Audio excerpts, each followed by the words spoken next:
You won't always be motivated, but you have to learn how to be disciplined enough to keep going. You're always afraid to take the first step because all you see is every negative thing 10 miles down the road. But you can do anything you want. You are bound by nothing. What are you passionate about? What do you want?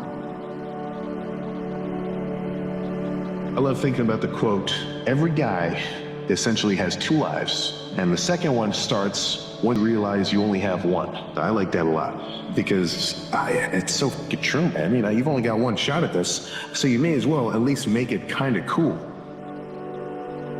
And that's what the great ones do. They marshal and harness their resources, their mental focus, their physical energy, their personal willpower, their individual gifts, their time, and they focus them on just a few things. And I want you to think about it in your life. If you stripped away all the noise, you focused on the signal, you stripped away all the complexity, you got monomaniacally concentrated on just a few things, of course you'd be brilliant at those few things. Has Kyrie texted you back? I don't want to talk about it. How was the math test? Don't want to talk about it. You need to talk to somebody. I talked to my Talkspace therapist. Can't afford it, and still, don't want to talk about it. Of course you'd be brilliant at those few things. Everybody wants to feel like a winner. Everybody wants to feel like a winner. So how do you get the winning feeling? Simple answer, you win. Okay, how do you win? Well, you cross the finish line first. Now, fortunately in life, what successful people do, and I learned this after many years, it's so important, is they set out finish lines for themselves that they can cross. And so if you complete a task of any value, it's like winning a little bit, and you feel like a winner. You start, you work, you complete the task. Silence the voice of doubt within you. Let your actions speak louder than your fears. Your dreams are built on the thoughts you choose to believe.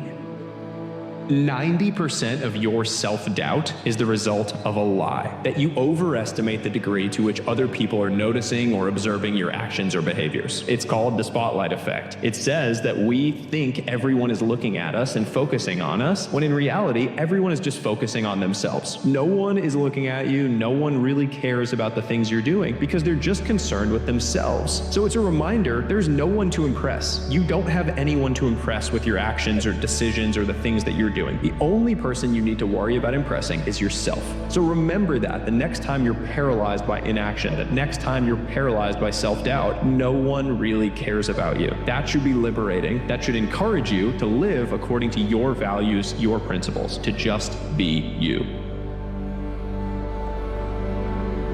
The bloodline breaker is you.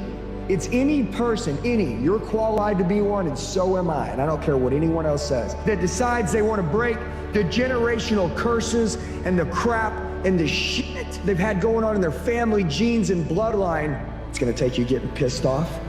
It's gonna take you getting stirred up. Grab the rearview mirror, point it in your direction. Is that who you're supposed to be? If it's not, you can make a decision today to be the bloodline breaker in your family, and I promise you, you can literally curve history just by waking up at this moment. Life's not fair. There is plenty of uncontrollable luck that deeply impacts our lives. Where we are born, who we are born to, and the circumstances of our early childhood all have an outsized impact. Bad people win and good people lose, all the time. But within that dark context, there are bright spots. The opportunity playing field is leveling. The world may never be truly fair, but it will always belong to those who make the most of what they have before them. Be grateful for what you have and make the most of today. I want to make sure everybody knows that they're enough. No matter what they go through, what they've been through, that they are enough. The number one cause for anything is people not knowing that they're enough. They feel like they're not enough. Just because you have some bad chapters doesn't mean your story can't end well. And every story has bad chapters. It's about you finding the strength to turn the page. And so hold on to that in your struggle, in your journey, in your pain, and then turn your pain from your worst enemy to your best friend. Do that. Use pain only to use you. Time time and consistency is a powerful combination because the passing of time is already an absolute. And now it's up to you to do a little bit every day. Just understand that doing a little is not hard, but you gotta do it every day. That's the hard part. And whether you choose to do it or not, the time will pass anyway.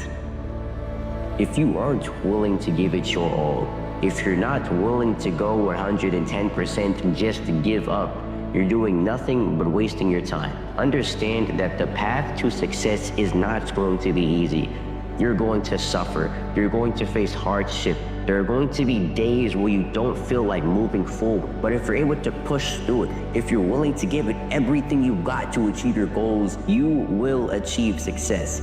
If you acknowledge that the path is going to be easy, but are willing to commit yourself to giving it your all, to giving it 110%, I guarantee that you will achieve your goals.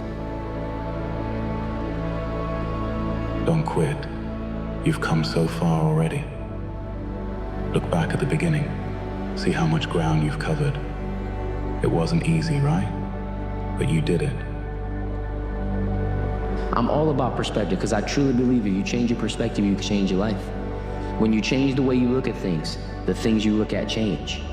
How you view what you do impacts and affects how you do what you do. Perspective is everything. You can either look at mistakes and mess-ups as hindrances and roadblocks, or you can look at mistakes and mess-ups as opportunities and ways to grow and learn, right? And when you shift your perspective, the way that you navigate those things, the way that you deal with them, the way that you go through them, changes drastically. Know when you can chew and then chew like hell. All of your growth will come from pushing beyond your current limit.